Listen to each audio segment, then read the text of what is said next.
Bon après-midi, bonjour pour d'autres. Nous sommes très heureux d'être avec vous dans notre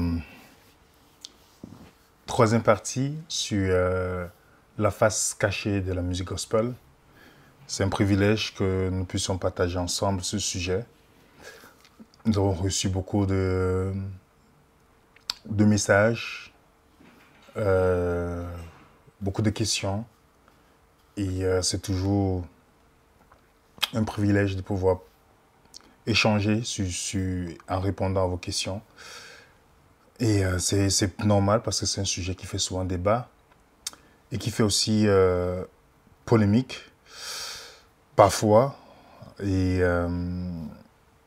des conflits parfois où des gens prennent souvent ça pour des attaques personnelles lorsqu'on parle de certaines idolâtries qui nous concernent. Donc voilà, nous sommes très heureux d'être avec vous. Et nous espérons que vous passez une bonne journée aussi. Comme nous avons bien dit, c'est la face cachée de la musique gospel partie 3. Je tiens d'abord à rappeler qu'il y aura une quatrième partie où un musicien va vous expliquer comment Dieu l'a permis de quitter de la musique mondaine et de commencer à chanter pour lui, en l'inspirant pour chanter pour lui. Donc, il va vous expliquer un peu certaines choses qui se passent, certaines notes et autres dans la musique. Donc, nous sommes bien conscients que Jésus a dit que la porte qui mène vers le royaume des cieux, c'est une porte étroite, dans le livre de Matthieu. Et que la vérité ne sera jamais populaire. La vérité ne sera jamais populaire. J'ai vu quelqu'un qui m'a parlé, quelqu'un de sincère, qui m'a dit, oui, on a passé ta vidéo à certaines personnes qui ont dit qu'ils ne regardent pas ta vidéo parce qu'on leur a dit telle ou telle chose. Je dis, mais déjà, quand vous servez Dieu, attendez-vous qu'on va dire toutes sortes de choses sur vous. Pourquoi ces gens qui parlent ne viennent jamais me parler en face pour qu'ils parlent que derrière moi? J'aime bien Idriss Abekan, je ne sais pas s'il prononce bien son nom, qui disait les petits esprits attaquent les personnes, les grands esprits attaquent les idées. Venez montrer ce que nous avons enseigné qui n'est pas biblique. C'est là on peut voir si réellement. En plus, quand ça vient des gens qui sont nés dans l'église, qui ont grandi dedans, et que leur vie ne ressemble pas vraiment à quelque chose qui peut vraiment inspirer quelqu'un à devenir chrétien, moi je n'ai pas de leçon à recevoir de ces personnes. Nous sommes très ouverts à venir raisonnant. Et quand les gens veulent nous dire des choses, on respecte beaucoup de gens sincères qui viennent nous parler. Mais je ne peux pas penser qu'un sujet sur la musique puisse amener la haine d'une minorité de personnes qui agissent en principe comme des pharisiens. Si on dit quelque chose qui n'est pas biblique, vous venez avec Bible, vous dites, frère, voilà, il y a ça, ça et ça. Est-ce qu'on a besoin de faire la guerre lorsqu'on parle d'un sujet comme ça? Moi, je suis surpris. En plus, c'est le frère qui me parle en question, il est sincère. Je sais qu'il est sincère. Et lui-même, on a discuté, dit, regarde, pourquoi est-ce que quelqu'un te dit qu'il ne regarde pas la vidéo? Si tu as Jésus-Christ en toi, qu'est-ce que Jésus-Christ aurait fait? Regarde, tu dis ce qui n'est pas biblique. Pourquoi tu critiques? Tu dis parce qu'on t'a dit. Moi, on m'a tellement inventé toutes sortes de vies que moi, je n'ai pas de problème avec ça. Mais c'est devant Dieu qu'on sera devant. C'est devant Dieu que chacun rendra compte de ce qu'il a dit, qu'il n'a jamais vérifié, de ce qu'il a tordu. C'est son problème. Mais ça ne nous empêche pas d'avancer. Alors, venez raisonnant. Vous avez bien vu, c'est venez raisonnant. Ce n'est pas une dictature ici et nous sommes très ouverts. D'où je précise que la vérité n'est pas une chose populaire. Jean dit même que c'est les violents qui vont pouvoir y entrer. Donc, quand nous sommes face à la vérité, nous savons qu'il y a une grande majorité qui va la rejeter. C'est l'histoire qui se répète au fur et à mesure. Mais nous devons nous questionner, est-ce que ce qu'on dit, c'est vrai? Parce que la Bible nous dit, mon peuple périt faute de connaissance. Parce qu'il manque de la connaissance. Vous savez que de génération en génération, l'ignorance peut se transmettre. Beaucoup de jeunes ou des personnes qui chantent dans le monde, qui sont nés dans l'église, qui chantent dans le monde ou chantent comme le monde, c'est parce que déjà ils viennent des parents qui n'ont jamais voulu chercher la vérité sur Dieu et la transmission au fur et à mesure de cette... Lisez bien le texte, il dit, puisque tu as rejeté la connaissance, je te rejetterai. Tu as rejeté, tu seras dépouillé de mon sacerdoce, puisque tu as oublié la loi. de ton Dieu, j'oublierai aussi tes enfants. C'est dans le sens, quand vous lisez bien Osée, c'est dans le sens de la transmission de l'ignorance de génération en génération. Quelqu'un qui ne recherche pas la vérité. Parfois, on accuse l'ennemi, oh, Satan a fait ceci. Il aime qu'on parle de lui. Mais nous devons nous poser la question. La Bible dit, mon peuple périt, pas à cause de Satan, mais faute de connaissance. Dans tout ce que nous faisons, si je voulais suivre, j'ai trouvé tous les moyens pour justifier pourquoi je dois persévérer dans le sport, que j'aimais beaucoup. C'était quelque chose que, aujourd'hui, je suis même l'expression j'aimais. Avant, je disais j'adore. Vous comprenez comment il a fallu tout un processus pour que je comprenne que c'était une idolâtrie pour moi. Comme les gens disent j'adore ceci, j'adore ceci. Non, vous voyez que même dans ces thèmes, ça devient des idoles. Et ce n'était pas facile de prendre ça en face, que Dieu te dise c'est pas bon, ou que Dieu passe à travers quelqu'un pour te dire c'est pas bon. Ça te prend l'humilité pour faire tes propres recherches et te tourner vers le Seigneur. Donc, pour récapituler ce que nous avons vu la fois passée, nous avons parlé, lorsqu'on a terminé, les caractéristiques de ceux qui chantaient dans l'Ancien Testament. Nous avons vu que les Lévites devaient être consacrés, séparés, donc mis à part, saints dans leur conduite et de leur vie, saints dans les vêtements, la façon qu'ils s'habillaient ne devait pas être comme celui du monde. Ils devaient porter l'âge, c'est-à-dire ils devaient connaître les commandements de Dieu. C'est très important. C'est pourquoi vous allez voir même plusieurs fois, lorsque Dieu parle de quelque chose qui est mis à part pour lui, vous avez Uza qui a voulu toucher cela, ce n'était pas permis. Uza, vous vous rappelez de l'histoire de David, dans le livre de Samuel, il a touché l'âge, il est mort. Il n'était pas lévite. Parce que c'était pour des gens, pour un appel bien spécifique. Dans le livre de Josué, au chapitre 6, verset 19, tout le trésor et tout l'or, tous les objets d'airain et de fer seront consacrés à l'Éternel et entreront dans le trésor de l'Éternel. Vous voyez, le mot consacré, quand une chose est mise pour Dieu, par exemple, quand on parlera des instruments, si on parle un jour, vous savez que quand on a consacré un instrument ou une plateforme pour Dieu, ça ne peut plus être utilisé pour l'usage commun. Les gens ne comprennent pas la notion, on ne comprend pas la notion de la sainteté dans la Bible. Vous allez voir parfois dans certaines églises dites bâtiments, on va dire le piano là c'est consacré à Dieu, mais tout le monde vient s'asseoir pour jouer. Vous comprenez, la notion de sainteté n'est pas vraiment enseignée.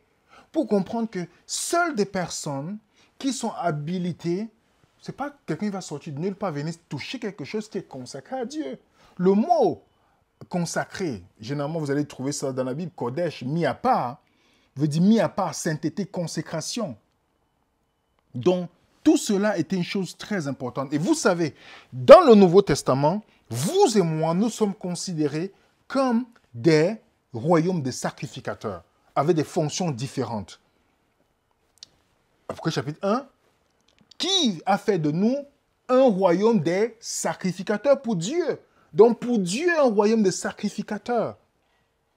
Vous avez aussi dans Apocalypse chapitre 5, verset 10, tu as fait d'eux un royaume et des sacrificateurs pour notre Dieu.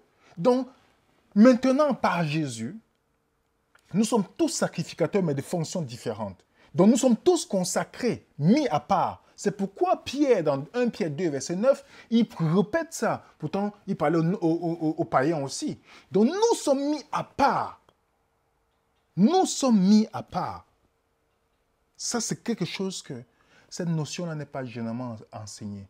Nous ne pouvons pas vivre comme les gens du monde si nous disons que nous faisons quelque chose pour Dieu.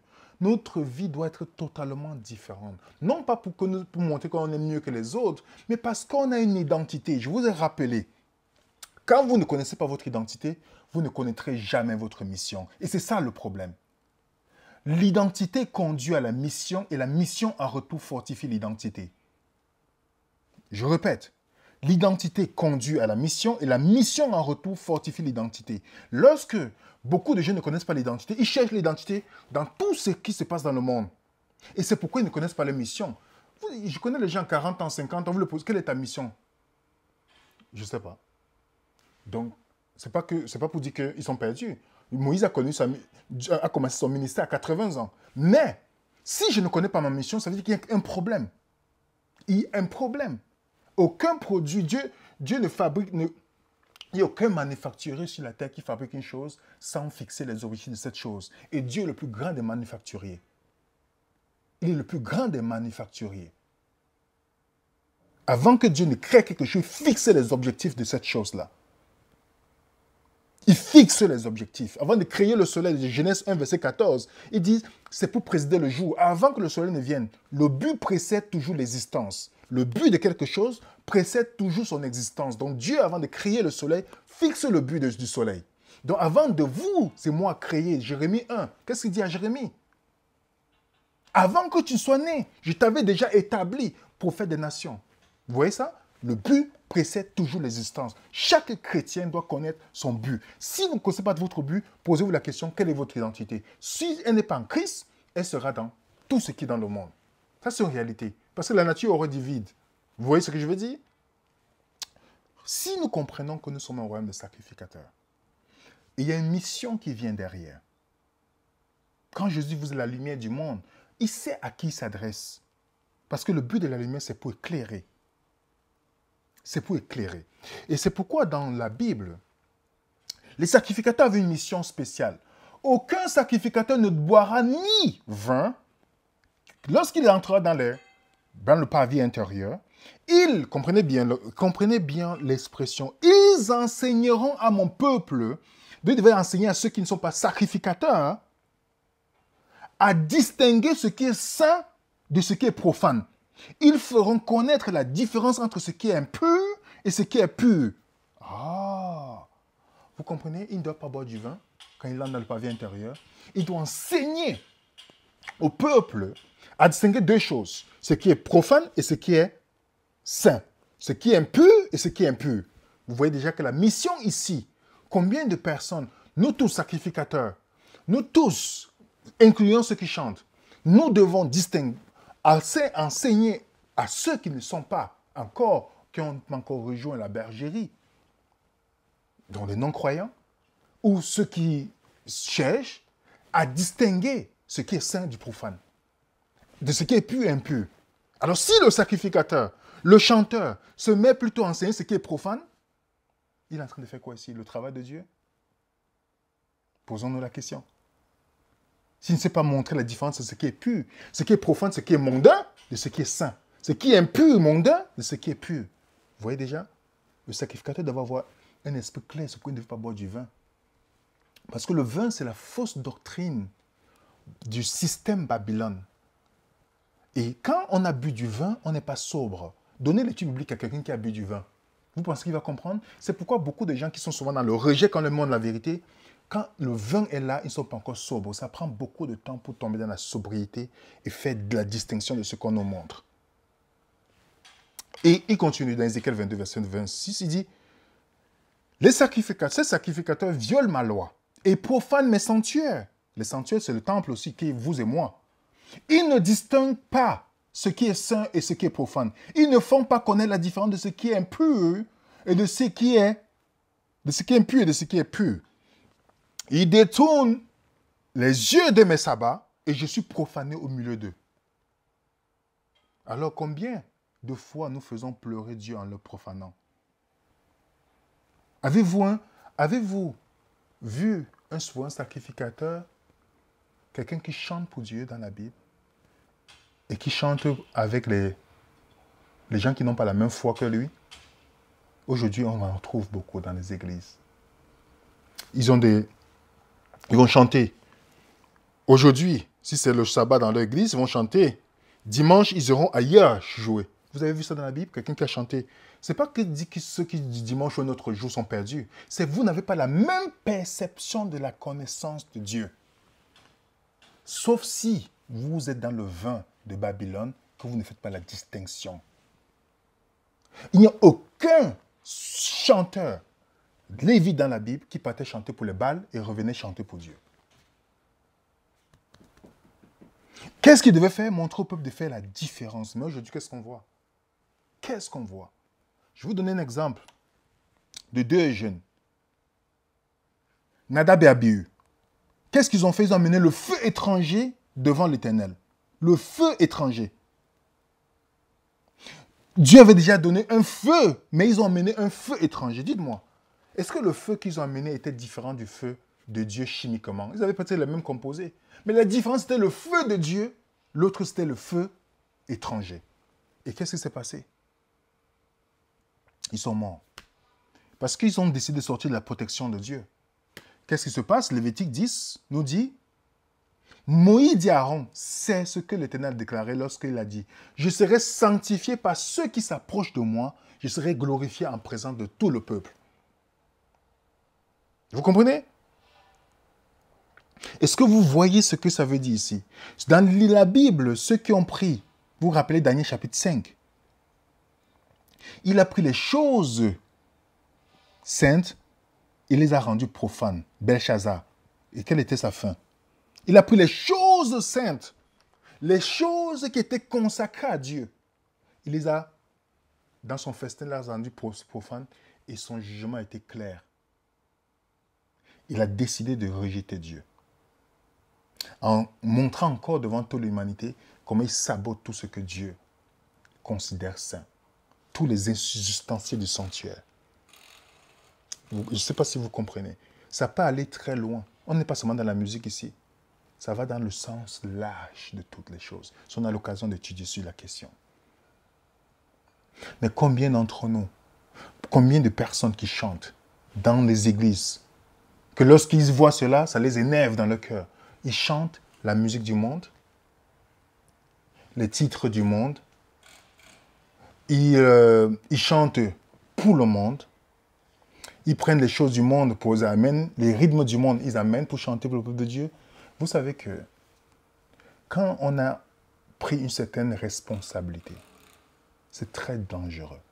Qu'elle dit c'est très dangereux parce que rassurons-nous de donner quelque chose de propre aux gens. Parce qu'on est en train de travailler dans la perdition des gens lorsqu'on amène quelque chose de dangereux. C'est pourquoi je parle, je répète, c'est très important. Quand vous lisez l'histoire d'Israël, quand tous les Lévites ont été amenés à Babylone, je ne sais pas, remarquez bien, quand ils étaient à Babylone, ils n'ont pas fait de sacrifice des animaux. Hein. Vous n'avez pas remarqué ça? Ça, c'est une autre étude. Ils n'ont pas fait de sacrifice d'animaux. Durant Daniel, tout ça ne dit pas que Daniel est parti offrir un sacrifice. Il est parti prier. Mais remarquez, les Babyloniens leur ont demandé de chanter. Parce qu'il y avait un truc pour le Dieu, ils voulaient que les Lévites qui sont là chantent pour qu'ils disent, ok, c'est l'écuménisme, ils vont aussi chanter, faire le pas. Vous voyez parfois les chorales des différentes dénominations. J'ai vu récemment en Guadeloupe, en Martinique, en France, ils font un festival de chorale de plusieurs dénominations. Ça, c'est l'écuménisme préparé. Les gens ne savent pas. La vérité, l'unité ne peut être que basée sur la vérité. Mais regardez que dans la Bible, eux, ils ont refusé de chanter. Je vais vous montrer. Psaume 137, le verset 1 à 6. Sur les bords des fleuves de Babylone, nous étions assis et nous pleurions en nous souvenant de Sion. Au sol de la contrée, nous avions suspendu nos harpes. Les harpes, c'est ce qu'ils chantaient avec. Et là, nos vainqueurs nous demandaient des chants et des oppresseurs de la joie. Chantez-nous quelques cantiques de Sion. Comment chanterons-nous les cantiques de l'Éternel sur la terre étrangère? Si je t'oublie, Jérusalem, que ma droite m'oublie, que ma langue s'attache à mon palais, si je me souviens de toi, si je ne fais de Jérusalem le principal sujet de ma joie. On leur demande de chanter, ils ont dit ne chante pas dans une terre étrangère. Nous ne chanterons pas dans une terre étrangère. Nous ne pouvons pas chanter les cantiques qui s'adressent à Dieu pour plaire à d'autres divinités ou aux gens qui ne sont même pas intéressés de le connaître. Nous ne ferons pas ça. Ils ont refusé. À Babylone. Vous savez bien quand vous étudiez, ils sont sortis de Babylone, n'est-ce pas? Isaïe 48, je pense verset 20, sortez de Babylone. Ce qui est répété dans Apocalypse chapitre 18, verset 4. Sortez du milieu d'elle, mon peuple. Quand on dit sortir du milieu d'elle, tout ce que Babylone élève, quelque chose devait attirer notre attention pour dire, je ne peux pas me tourner vers là. Dieu me demande de sortir de là. Il y a ceux qui se sont dans la Bible cru que parce qu'ils avaient le don, alors ils pouvaient chanter. Regardez ce que Dieu leur dit dans le livre d'Amos. Il leur dit, éloignez de moi le bruit de vos cantiques. Je n'écoute pas le son de tes luttes. Vous comprenez? Alors, aujourd'hui, on a toutes ces sortes de musique. Le rap, le R&B, le zouk, le gospel. Parce que le piège qu'on a fait du gospel, c'est qu'on a mis le nom gospel dedans. Et dans la tête de beaucoup de gens, gospel veut dire chrétienté, bonne nouvelle. Mais pourtant, c'est un piège. Vous allez voir sur cette partie où je vais encore expliquer. Vous avez vu, par exemple, vous avez gospel urbain. Vous avez, dans le site de gospel urbain, vous avez par exemple dancehall. Regardez, on met une croix. C'est vraiment la croix, ça? C'est une question. Vous avez radio, actu, TV, R&B, dancehall, afro-caraïbe, rock, électro, hip-hop, pop. OK? Gospel urbain. Mes frères et sœurs, je ne dis pas, je ne suis pas en train de condamner les gens qui sont là. Hein. C'est pas loin arrière de moi de ma pensée. Je veux seulement présenter que si on réclame être chrétien, est-ce qu'on peut l'utiliser? C'est ça ma question. Gospel. Vous avez vu par exemple l'affiche. Gospel. Et ça c'est le rap. Et regardez une chose. Je vais mettre un exemple d'un artiste. Il peut être sincère, je ne suis pas en train de douter de sa sincérité. Mais regardez, vous allez me dire si vous faites la différence avec une musique du hip-hop. Même je vous ai dit tout à l'heure que le hip-hop est une religion. Vous allez voir que même son habit, même ses gestes, ça vient partir de cette culture-là. Mais on met le nom de Dieu dessus. Écoutez vous-même, sincèrement, et vous me dites ce que vous pensez de ça.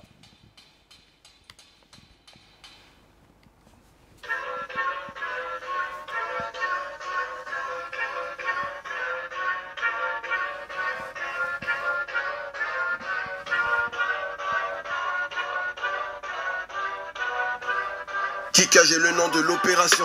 Il a fait 2 mois une nouvelle création. 2e album est en préparation. Tu pourras l'écouter sans modération. Les relations avec trop de non-dits se terminent souvent en séparation. Je te le dis avec amour et compassion. Pas de critiqueur dans mes fréquentations. Pas de critiqueur dans mes fréquentations. Rends-nous résistants quand vient la tentation. Tellement conscient que l'obéissance vaut beaucoup plus que 50 actions. Yahweh le nom de mon invocation. J'ai sa parole pour alimentation. Mais plus... Regardez, vous écoutez. Qu'est-ce que vous me dites que vous retrouvez là? On prend quelque chose de profane, on veut mélanger avec la parole de Dieu et on apporte cela.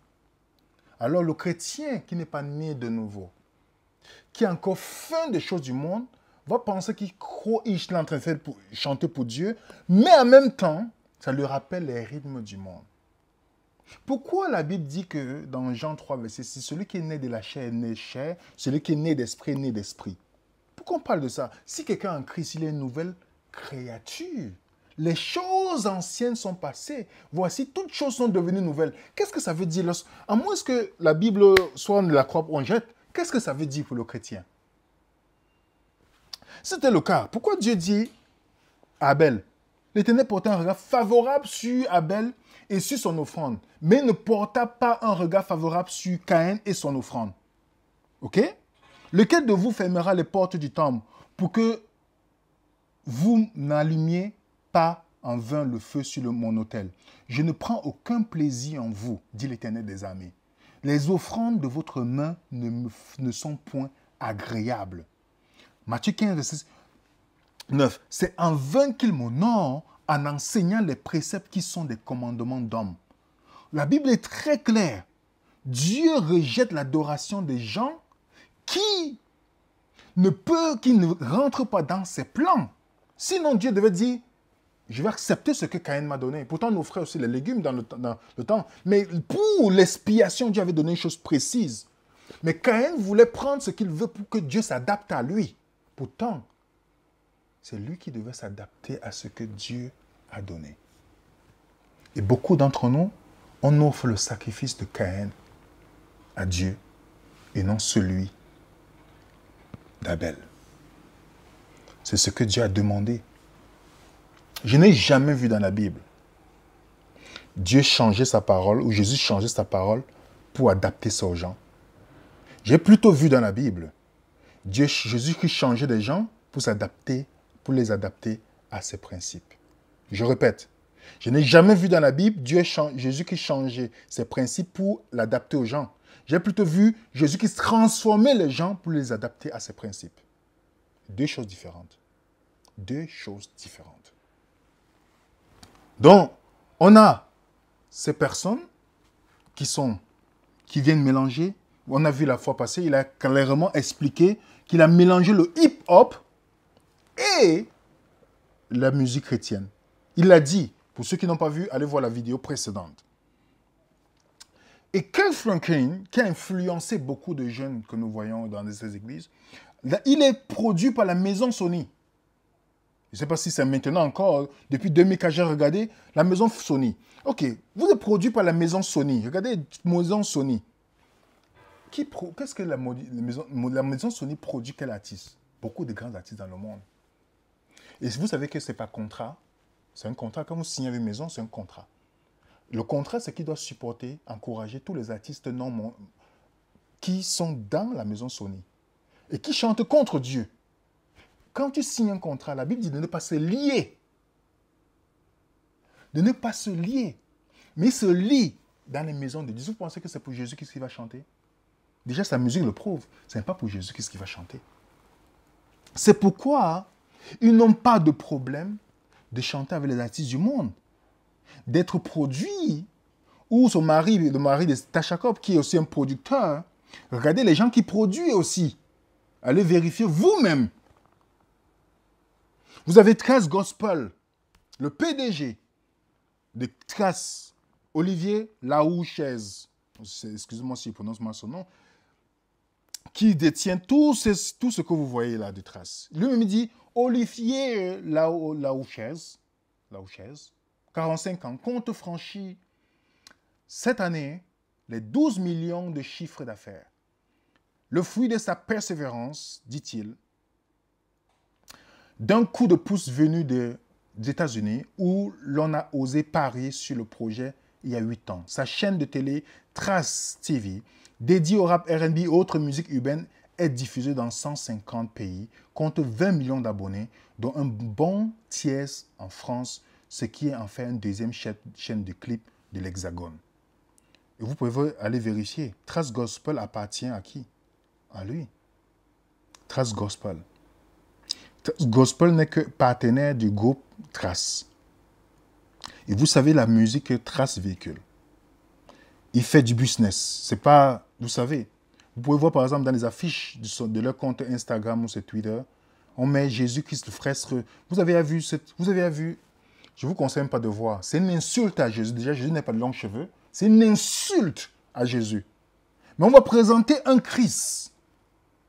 La Bible dit de ne pas se mettre sur un joug étranger, mais il y a beaucoup de chrétiens qui vont se mettre avec des maisons de production ou d'autres choses et dit qu'ils sont en train de faire l'œuvre de Dieu.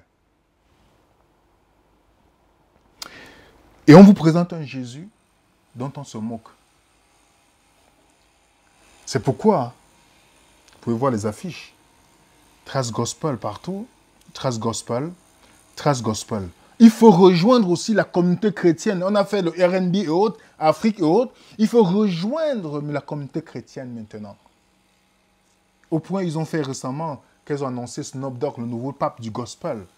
Voilà ce que Trace Gospel écrit.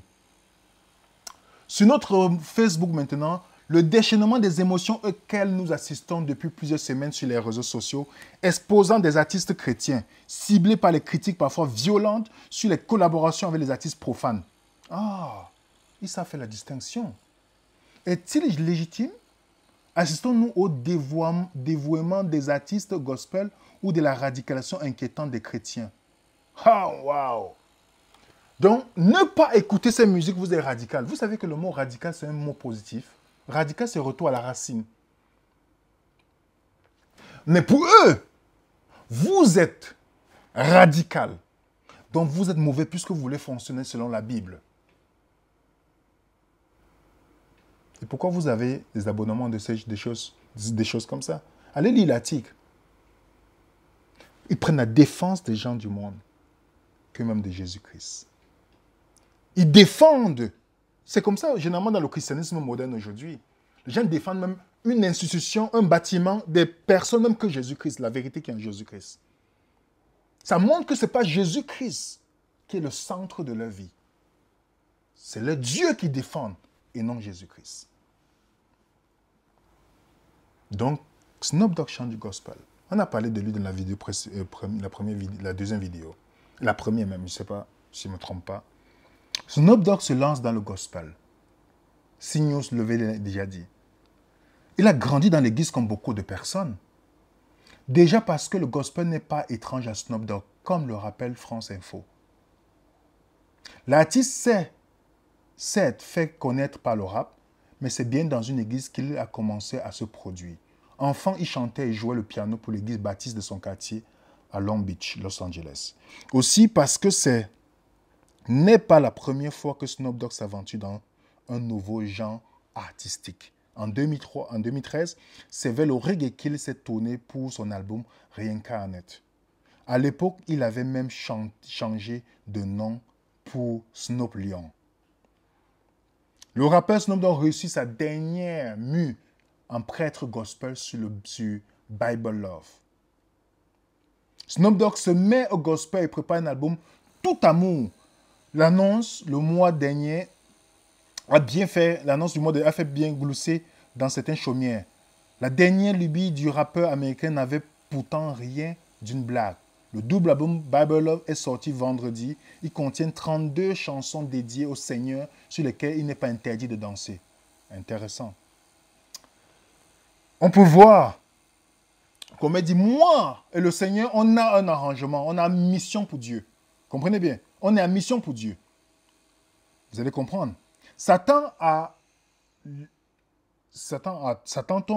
à l'entend dire, de fait, on n'est pas loin. Snoop Dogg dit avoir eu à cœur ce disque du gospel depuis longtemps pour inspirer la paix et l'amour, une forme de rédemption.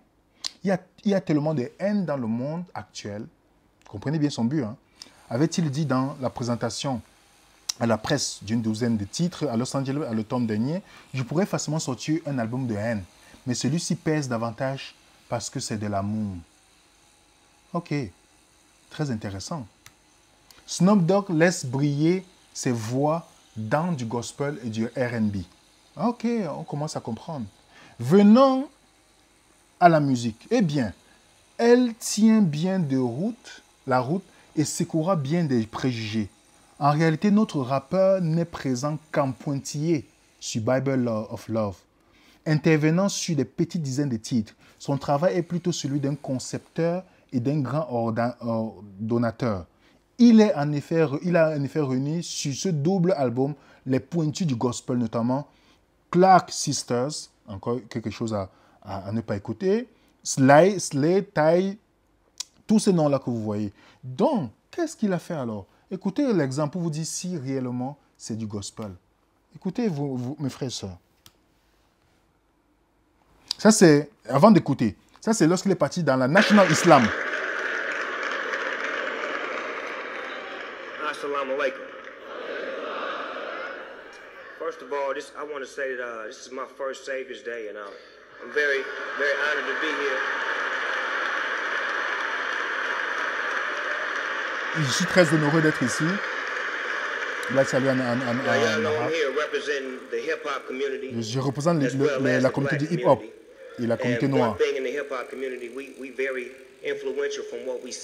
Et les gens dans le hip-hop, ils influencent les gens. Ils n'ont pas vraiment de leaders. On n'a pas de quelqu'un chez qui on doit aller quand on a des problèmes. Moi, comme leader de cette communauté, je me tourne toujours vers Luis Farrakhan. En principe, il dit que Il a l'habitude, dans le hip-hop, il fait partie des influenceurs. Et quand ils ont des problèmes, ils se tournent vers Louis Farrakhan. Louis Farrakhan est est le leader de la National of Islam. Ce n'est pas lui le fondateur. Mais c'est le leader de la National of Islam. La National of Islam, c'est le syncrétisme du christianisme et l'islam. On aura l'occasion de parler. Voici le leader dont il parle. Excusez-moi si je suis passé. Louis Farrakhan. Ce leader qui ne cache pas qu'il est maçonnique, vous savez déjà, il travaille comme ça là. Je vous rappelle que Louis Farrakhan passe son temps à donner un message anti-blanc ou anti-juif, généralement. Et pourtant, il est franc-maçon. Dans la franc-maçonnerie, qui était une invention jésuite, on nous fonctionne de la thèse et l'antithèse. Il y a les loges noires. Généralement, les noirs sont dans la loge de York. Il y a la loge et le rite écossais, le rite de York. Vous allez voir qu'il y a des gens qui sont maçons noirs et on a l'impression qu'ils sont contre les maçons blancs, mais pourtant, c'est la thèse et l'antithèse pour mieux contrôler la société. C'est comme ça qu'on fonctionne en parti politique. Donc, un franc-maçon noir va te critiquer en disant, vous voyez les blancs, ce qu'ils font. Pourtant, ils travaillent pour la même cause à la tête. Vous pouvez même voir. Elijah Mohammed, qui est l'un des fondateurs de l'islam, on dit Elijah Mohammed, Messenger of Allah, il était lui-même franc-maçon. Lui-même franc-maçon.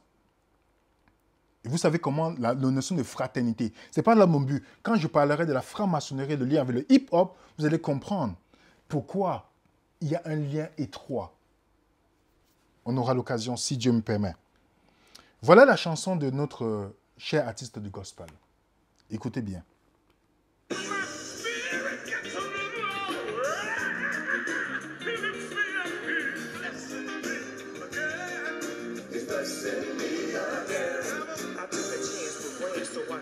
Up in heaven, my granny always said that I'm a walk to be a reverend. But how could I see what she's saying? When I was 7, I didn't want to go to hell, so I kept stepping, repping for the Lord. No weapon will be formed. If sunshine on the grind, take me through the storm. It seems like he tested me again, but on the flip side, it's like he blessing me again. Sing it with me.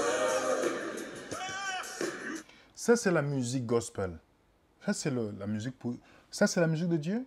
Est-ce qu'il n'est pas en train de rapper là? Dites-moi sincèrement. Je sais que vous pouvez être fan de personnes. Je ne suis pas en train de dire qu'il est perdu ici. Ce n'est pas ça le but. Si vous écoutez, tous les gens que nous citons, on ne dit pas qu'ils sont perdus. Mais ce qu'ils présentent comme musique, ce n'est pas la musique de Dieu. Parce que, pour ceux qui connaissent le parcours de Snoop Dogg, il est producteur de films pornographiques. Il a encore beaucoup de choses, de promotion de cannabis. C'est lui.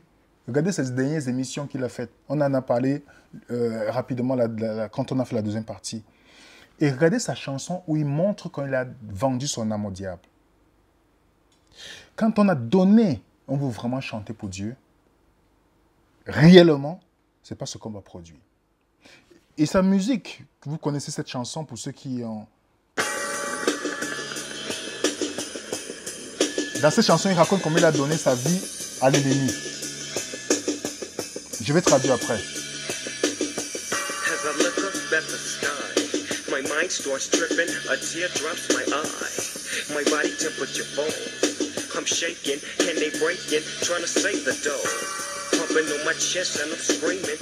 I stop breathing, damn, I see demons. Dear God, I wonder, can you save me? I can't die, my boo-boo's about to have my baby. I think it's too late for praying. Hold up, her voice spoke to me and it slowly started saying, bring your lifestyle to me, I'll make it better. and how long will I live? Eternal life and forever.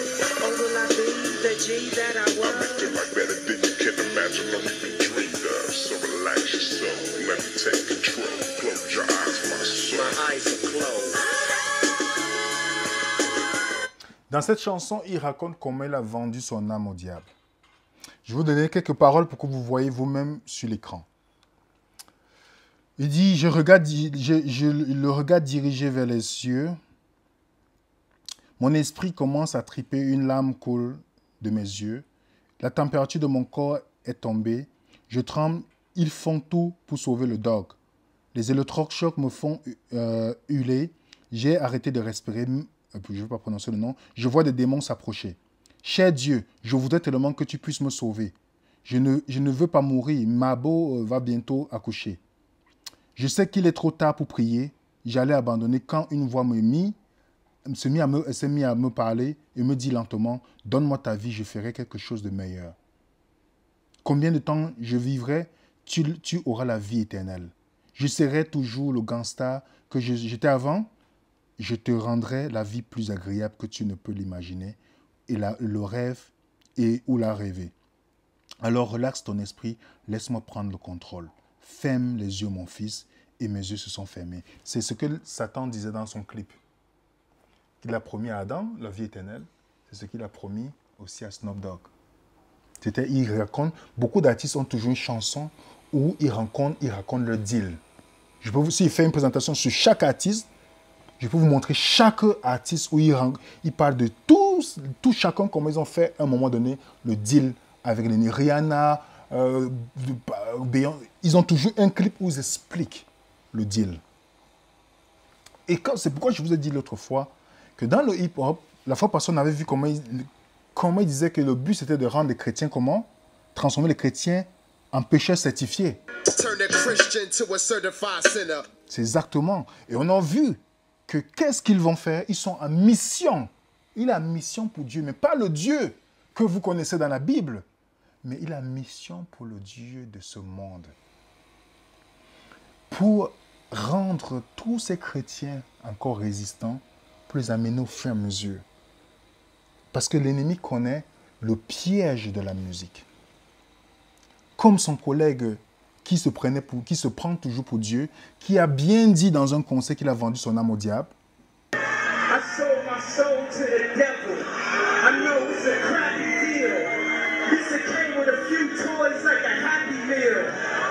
Vous avez vu, il a plusieurs chansons où il a dit créer sa propre Bible. Il a sa marque de chaussures que beaucoup de chrétiens portent sans connaître la signification de Jésus et l'insulte à Jésus qui est fait. Il n'a pas dit, ok, je suis devenu chrétien, je vais détruire tout ça. Non, non, non, non. Il est devenu milliardaire récemment. Il fait partie des milliardaires artistes en dollars. Et on a vu ensemble dans sa chanson qui dit que Jésus mage. Regardez ce qu'il chante. Les gens en transe.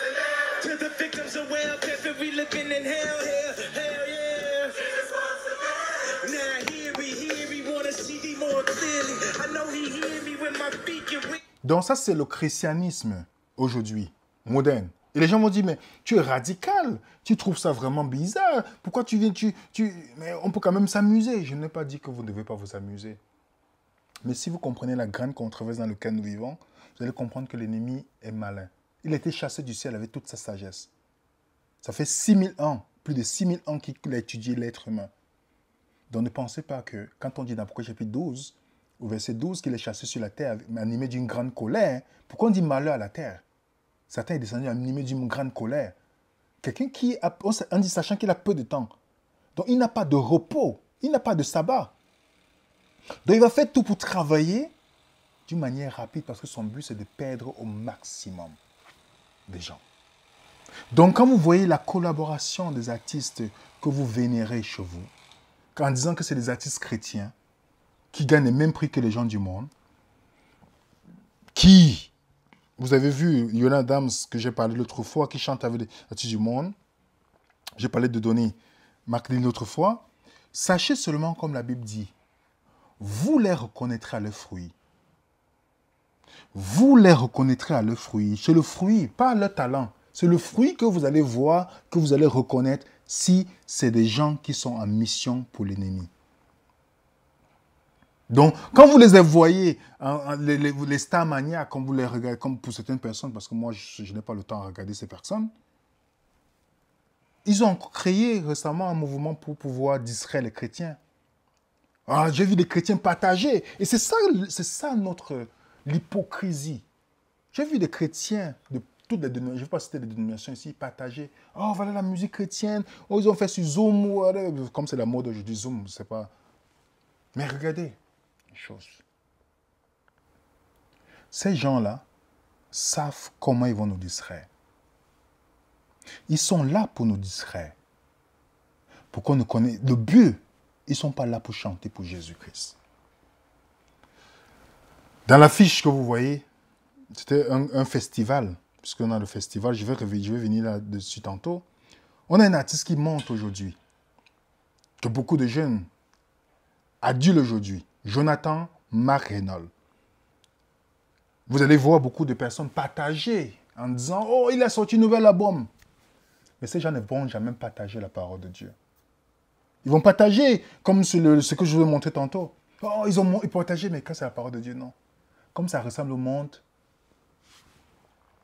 Jonathan McReynolds, qui est-il? C'est le nouveau chouchou, le nouveau leader de la nouvelle école du gospel. C'est la nouvelle école. Et Jonathan McReynolds, qu'est-ce qu'il chante? Je ne sais pas si vous avez vous avez à vérifier ce qu'il chante. Il chante du gospel contemporain. C'est le gospel, mais c'est la musique contemporaine. On en a parlé l'autre fois. Est-ce que c'est vraiment la musique de Dieu? Non. Ce n'est pas la musique qui glorifie Dieu. Voici un concert où il venait pour divertir. Et je vous rappelle, parce que le but c'est de divertir, je mets la musique pour que vous écoutez. Ça c'est un concert où tous étaient là. Ces idoles de gens qui écoutent le gospel.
Et c'est ça qu'ils appellent concert.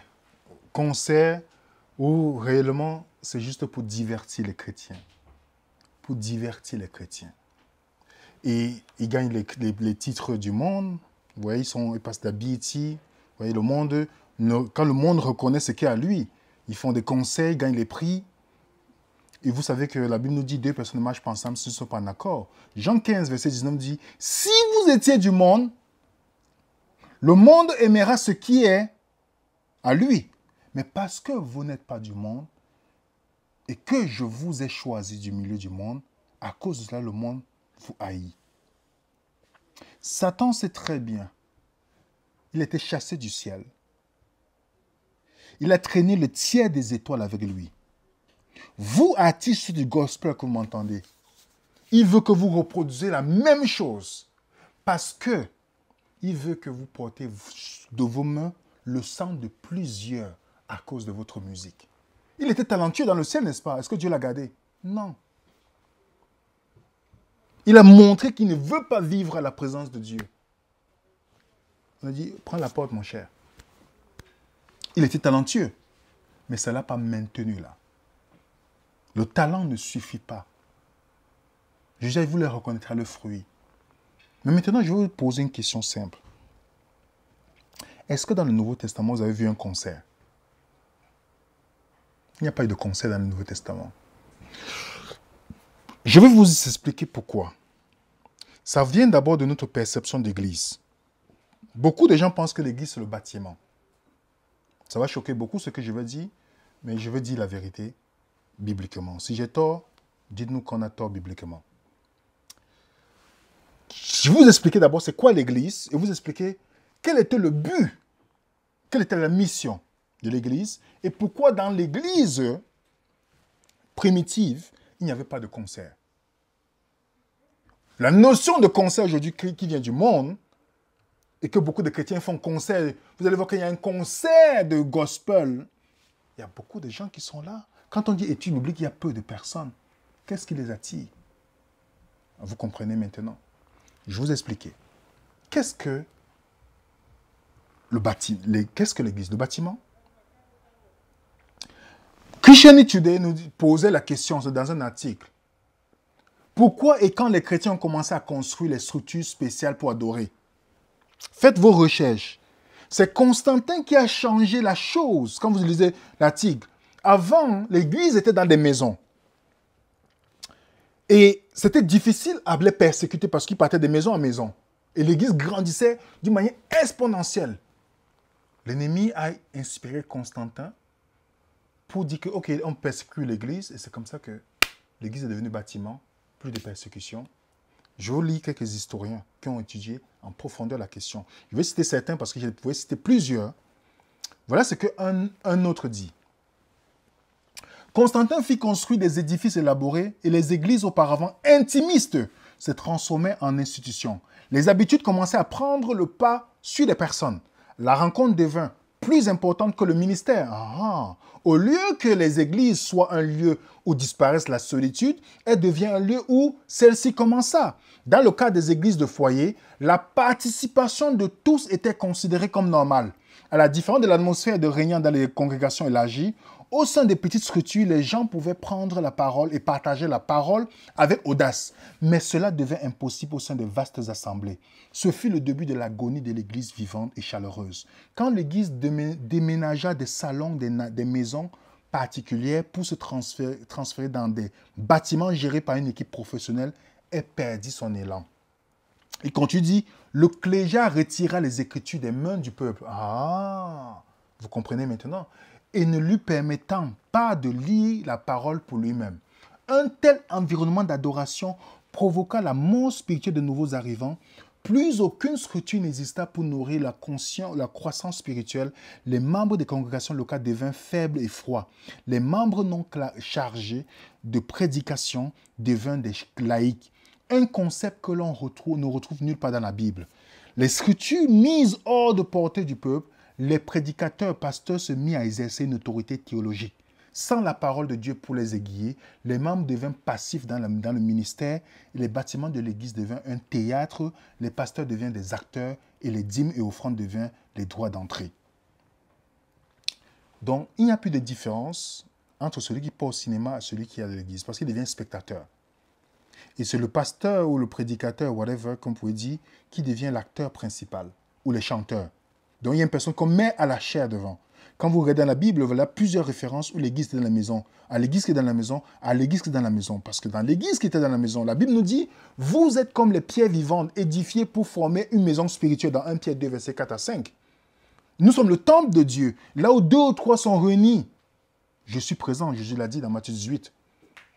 Donc l'église était constituée où, quand il n'y avait pas quelqu'un qui était sur la chair pour dire « Voilà ce que vous devez penser », tout le monde partageait et tout le monde participait. Jusqu'aujourd'hui, il y a encore des groupes de maisons qui existent. Oui. Donc, c'était beaucoup plus chaleureux. Même un auteur que j'aime beaucoup, dans le livre « Lever les yeux en haut », il dit « Dieu a une église, ce n'est pas la grande cathédrale, ni l'institution nationale, ni les différentes dénominations. C'est le peuple qui aime Dieu et garde ses commandements. Là où 2 ou 3 sont assemblés en mon nom, je suis au milieu d'eux. » Matthieu 18, verset 20. Même lorsque le Christ se trouva parmi les humbles âmes, il s'agit de son Église. Car la présence du Très-Haut, du Saint des Saints, dont la demeure éternelle, peut seule constituer une Église. Donc, l'Église, selon la Bible, ce n'est pas une audience qu'on divertit, mais une armée qu'on équipait pour faire l'œuvre, la mission. Aujourd'hui, c'est une audience qu'on divertit et on pense que c'est une minorité de personnes qui font la mission. Vous voyez ça? C'est pourquoi il n'y avait pas de concert dans ce temps-là. Il n'y avait pas de concert. Aujourd'hui, la parole de Dieu dans l'église émergente, qu'on appelle l'église, c'est la musique contemporaine qui prend le devant. Vous pouvez lire plusieurs articles là-dessus. Dans l'église, selon la Bible, je dis bien selon la Bible, pas selon Constantin, parce que le pulpit, toutes ces choses-là, ça ne vient pas de la Bible. Ça vient justement du modèle de Constantin. L'Église est devenue moins efficace. Dans l'Église dite maison, Paul disait, pour les conseiller, entretenez-vous par des psaumes, par des hymnes, par des cantiques spirituels, chantant et célébrant de tout votre cœur les louanges à Dieu. Dans Colossiens 3, verset 16, il dit la même chose. Ils devaient s'entretenir. Donc, ça veut dire que quand ils chantaient ensemble. Il n'y a pas une personne qui était sur la chaire pour prêcher ou une personne qui était là sur le podium pour faire. C'était ensemble qu'ils chantaient. Donc, il n'y a pas possibilité de mettre quelqu'un au-dessus. Ou de chanter comme ça soit dans les concerts, les gens regardent. Il n'y avait pas ça. On chantait ensemble, pas pour admirer un être humain. C'était Christos ancré et non, c'était pas comme on voit aujourd'hui. Et comment le modèle est resté? Et un pasteur que vous connaissez très bien, qui est très pro-écuménique, voilà ce qu'il disait. Rick Warren. Rick Warren disait, parlant de son conseil sur ce qu'on appelle super église, il dit, la plupart écoutent la musique contemporaine. À partir de ce moment, nous avons pris la décision stratégique de devenir une église de musique contemporaine. Et dès que cette décision fut prise, nous avons vu cette forte croissance dans l'assemblée. Je l'avoue, notre musique occulte est forte, très forte. Moi, je dis, on ne va pas la baisser, parce que cette génération veut sentir la musique, pas simplement l'écouter. Vous comprenez ce qu'il dit ici? Il veut sentir la musique. Donc, selon Warren, la Bible, ce n'est pas la Bible la norme. On utilise la musique sensuelle pour attirer les non-croyants. Pour attirer les gens. C'est le nombre. On voit, c'est pourquoi la musique de Hillsong est beaucoup reprise dans beaucoup d'églises, même qui ne sont pas du mouvement Hillsong. L'influence de la musique est accompagnée de la doctrine de ceux qui propagent ce genre de musique. Pourtant, la Bible nous dit de ne pas nous conformer au siècle présent. La Bible est très claire là-dessus.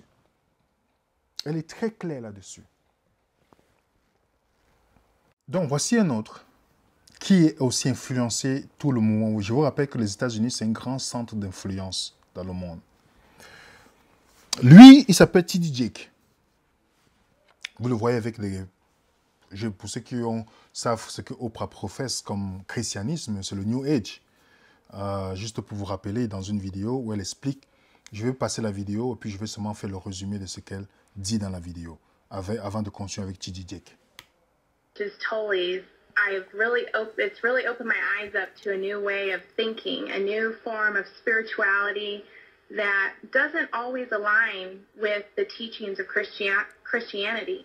So my question is to you, Oprah, how have you reconciled these spiritual teachings with your Christian belief? I've reconciled it because I was able to open my mind about the absolute indescribable hugeness of that which we call God.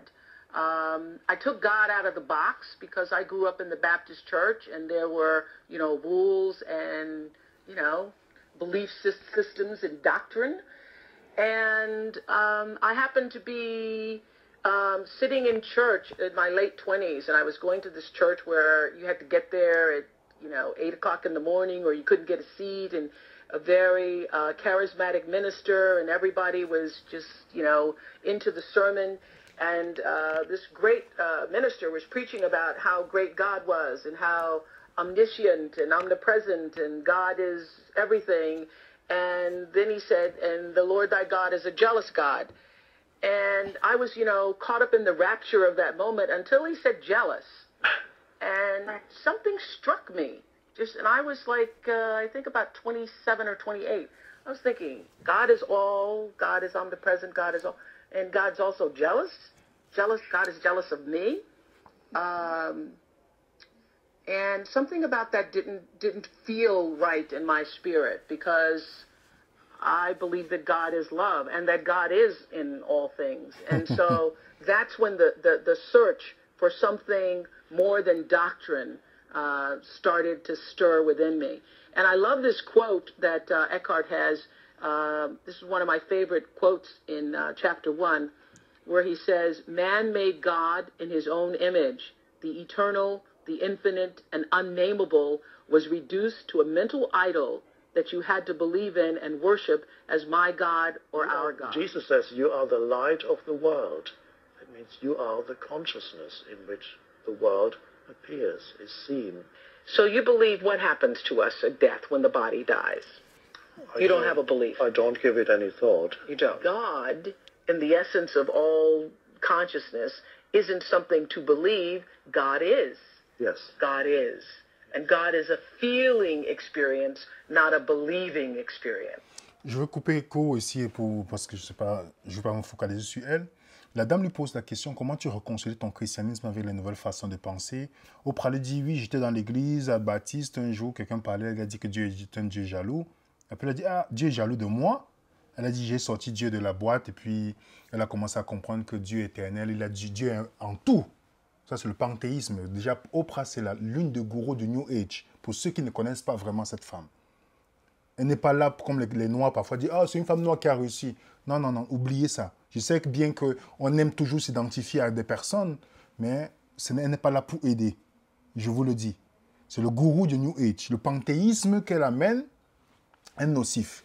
Et voilà ce qu'elle continue à dire à la dame, que elle cite un des gourous du New Age, ce monsieur-là. Elle dit que, voilà ce qu'il dit, que Dieu est tout, l'homme a voulu faire l'homme à son image, Dieu à son image, mais Dieu est tout.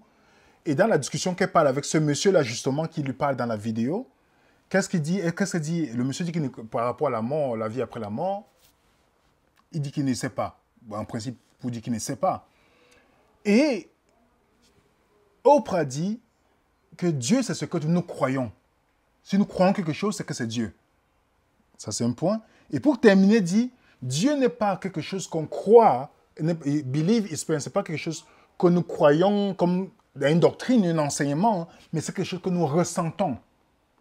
Vous comprenez pourquoi tout dans le christianisme aujourd'hui est tourné vers l'émotionnel, vers l'expérience au-dessus de la parole de Dieu. On appelle ça la dissonance cognitive. Donc, tout est basé sur l'expérience. Donc, dans certaines églises qui sont 10 bâtiments, avec les milliers de membres, tout est basé, il y a d'abord une chorale qui vient chauffer les personnes, où vous avez l'impression que vous êtes dans la présence de Dieu. Ça, c'est une totale séduction. Parce que quand on vous a bien travaillé, même si on vous prêche l'erreur, vous ne pouvez plus distinguer. Parce que le cerveau, Denise va mieux vous expliquer, le cerveau ne résiste pas quand on met l'accent sur l'émotion.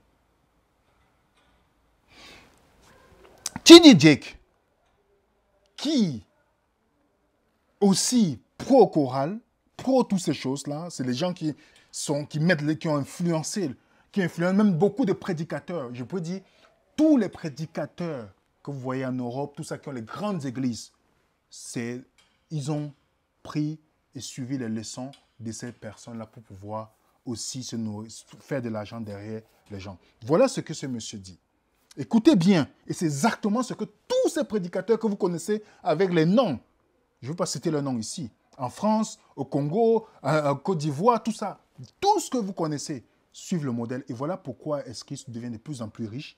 Et voilà pourquoi ils suivent le nom de Jésus. Voilà ce que T.D. Jakes dit. The Lord sent me here to feed somebody this morning. Hallelujah. I've been hand-selected. Dieu m'a sélectionné. Je suis au Saint-Esprit. Dieu, je ne peux pas te décevoir. I think that Jesus is the product. If Jesus is the product, then Bishop T.D. Jakes is one of the Lord's top sales. Il dit que Jésus est un produit. Je ne sais pas si vous comprenez ce que ça veut dire. Je sais que ça va choquer pour certains chrétiens. Mais si vous avez compris le sacrifice que Jésus a fait pour vous et moi, ce que ce monsieur a dit est purement satanique. Jésus, c'est un produit qu'ils utilisent pour faire de l'argent. Et lui, c'est l'un des plus grands vendeurs. C'est quoi le journaliste? Vous regardez le documentaire, c'est la moquerie totale de Jésus. Mais combien de chrétiens sont séduits par l'enseignement de ce monsieur? Combien sont séduits par tout ce qu'il a mis devant comme mouvement? C'est pas pour rien qu'il a chanté une chanson avec Kirk Franklin, 911. Vous pouvez écouter la chanson. Vous pouvez vérifier vous-même. 911. 911. Sa femme, c'est pas pour rien. Comme c'est l'ami d'Oprah, sa femme, que vous voyez, c'est Rita Jake. Récemment, plusieurs journaux se sont indignés de voir comment elle a mené le yoga dans l'église. Pour ceux qui veulent savoir c'est quoi le yoga, regardez notre vidéo, la face cachée du yoga. Dans l'église. Vous voyez bien, dans l'église, le yoga, elle a inventé dans son Instagram, dans l'église. Vous comprenez? De l'église, comme ça, les gens n'ont plus de cerveau, ils viennent seulement, ils cherchent une identité à une personne. Vous voyez voir Oprah avec tous ces gens qui influencent le christianisme aujourd'hui. Vous avez maintenant un christianisme qui est basé sur l'expérience. La pensée puissante, tu peux diriger cette dame-ci. La bataille de la pensée. Le développement personnel. Tout ce que vous voyez qu'on vous met devant là, c'est des pièges, ce n'est pas l'évangile. La puissance de la vision. Il faut changer ça. Tout ce qu'on met là, tout ce qu'on met devant le développement personnel, c'est le New Age qui est entré dans l'église. C'est pas pour rien que ceux qui ont étudié le New Age et le yoga, vous allez voir que ces choses que vous voyez dans le New Age, on retrouve ça quand on trouve dans le New Age, on retrouve ça. Voici le New Age. Hein. Regardez bien, les gens tombent en transe, on met les mains sur le front, ils tombent en transe. Vous retrouvez ça dans les églises aujourd'hui. Il n'y a pas de différence. Sauf que Jésus, c'est le nom, le produit. Il y a plusieurs personnes qui peuvent vous dire, tout aujourd'hui, c'est juste du cinéma qu'on fait devant des personnes. Un documentaire, j'ai coupé une section où on explique comment la stratégie. Regardez, est-ce qu'il y a une différence ici? Voilà un chrétien, voilà un prêtre bouddhiste. Il n'y a pas de différence. C'est pourquoi l'évangile, aujourd'hui, on parle que de démons seulement. Si vous n'êtes pas attentif, vous allez tomber dans la séduction. Vous allez tomber dans la séduction. Mais ce n'est pas ça le point que je suis en train de vous présenter ici. Je vous montre comment l'Église, graduellement, ne ressemble pas à l'Église d'aujourd'hui, selon la Bible. Aujourd'hui, ce que nous considérons comme Église, ce que nous considérons comme élevé, ce que nous considérons comme chorale et autres, ça n'existait pas dans l'Église primitive. Tout le monde chantait ensemble. Dans l'Ancien Testament, cela devait conduire la louange parce que le Lévite symbolisait ceux qui ont donné leur vie à Dieu. Le peuple symbolisait ceux qu'on devait gagner. Parce que le but de Dieu au début, dans Exode chapitre 19, c'était de permettre que tout le peuple soit un roi sacrificateur. Lisez bien Exode 19. C'est quand ils ont fait le veau d'or que finalement Dieu a choisi les Lévites. A pris les Lévites. Lisez bien Exode chapitre 19. C'était avant le veau d'or. Dieu voulait faire tous un royaume sacrificateur pour gagner les autres personnes. Alors maintenant, on nous a mis le piège du gospel. Dans un article récemment, HuffPost nous disait ceci. Gay God and Gospel Music. Et dans l'article, vous pouvez retrouver sur Internet, ils disent que sans les contributions artistiques et émotionnelles des homosexuels, il n'y aurait pas de la musique gospel. Tout au long des décennies du milieu du XXe siècle, un nombre important d'artistes gays ou girls ont laissé leur marque dans la musique gospel. Une forme culturelle que beaucoup considèrent comme la plus originale des États-Unis. En effet, la contribution des gays et des lesbiennes à la musique gospel était si importante qu'elle est absolument cruciale et fondamentale. Ils ont été les arbitres non reconnus du monde de la musique gospel. Personne ne peut vraiment comprendre cette forme culturelle américaine sans une attention particulière à leur vie et à leur expérience. Pourquoi je dis ça? Ce n'est pas pour attaquer les homosexuels, je ne suis pas là pour les juger. Je parle de l'influence. Je parle de l'influence. Lisez bien l'article. Ce n'est pas pour rien que beaucoup d'artistes comme Tonex, qui est un artiste gospel, qui a déclaré récemment dans son coming out, il a dit clairement que je décide de ne plus cacher ce que je fais, je suis homosexuel. C'est son choix devant moi, je ne suis pas là pour le juger. Vous voyez? Tonex, que vous connaissez, aujourd'hui, maintenant, son nom, il a sorti un autre truc, son nom maintenant c'est Blade. OK? Il y a récemment encore un Rwandais très connu dans le hip-hop qui a déclaré, qui a fait son coming out. C'est un chanteur du gospel. Et dans Lipstick, ils ont dit récemment que les fans ont commencé à s'inquiéter sur Kirk Franklin. Il y a plusieurs raisons. Je ne veux pas m'attarder sur sa vie personnelle. Plusieurs raisons. Dans ses chansons, vous voyez la connotation qu'on met devant. Les lèvres roses. Qu'est-ce qu'un homme fait avec les lèvres roses? Dites-moi. Je ne suis pas en train de dire qu'il est homosexuel. Mais vous savez pourquoi je dis ça? Lui, il n'a jamais caché. Hein? Il n'a jamais caché. Mais vous savez pourquoi je parle de ça? Ce n'est pas pour parler de l'homo. C'est vous parler du phénomène hip-hop et gospel, comment ils sont liés avec d'autres musiques.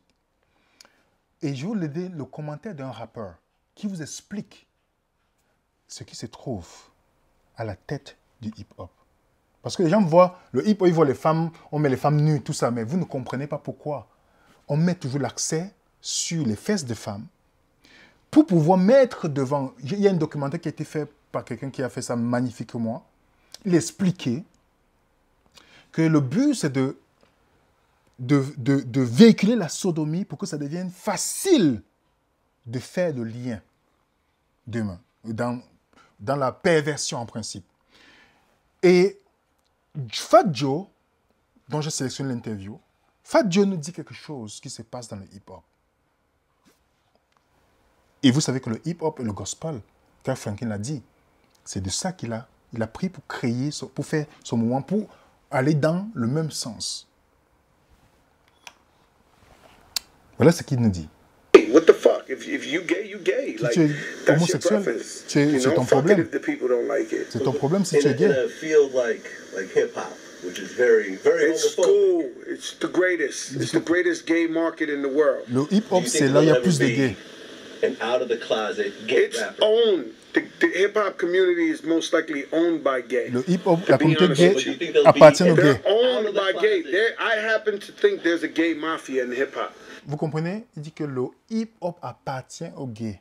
Si vous regardez bien, pour ceux qui connaissent le hip-hop, j'étais versé dans le hip-hop, c'est pas que je chantais, j'écoutais toutes ces personnes, j'écoutais tous les journaux.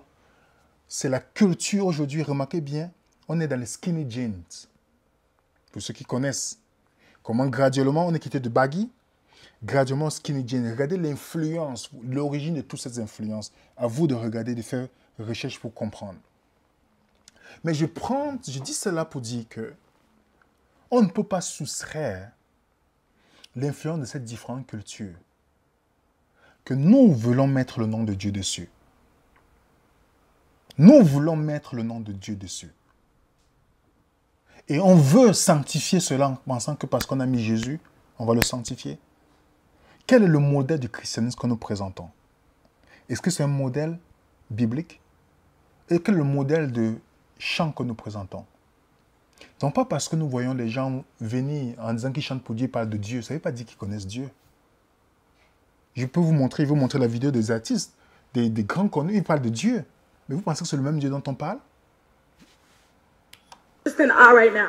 But I first would like to thank God. First of all, we'd like to thank Je God. remercie Dieu. I'd like to thank God. I would like to thank God because she makes everything possible. I just want to thank God. I just like to thank God. I'd like to thank God. I'd like to thank God. I'd like to thank God. We want to thank God. And we would also love to thank God.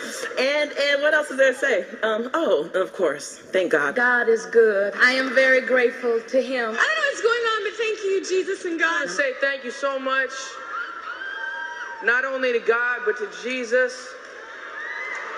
Because, you know, I wouldn't be here without Him. He's really blessed me. He's put me in this position, so I want to say thank you so much. I thank God for my family, my wonderful husband. Number 6, God is real. God loves you. God wants the best for you. Believe that. I do.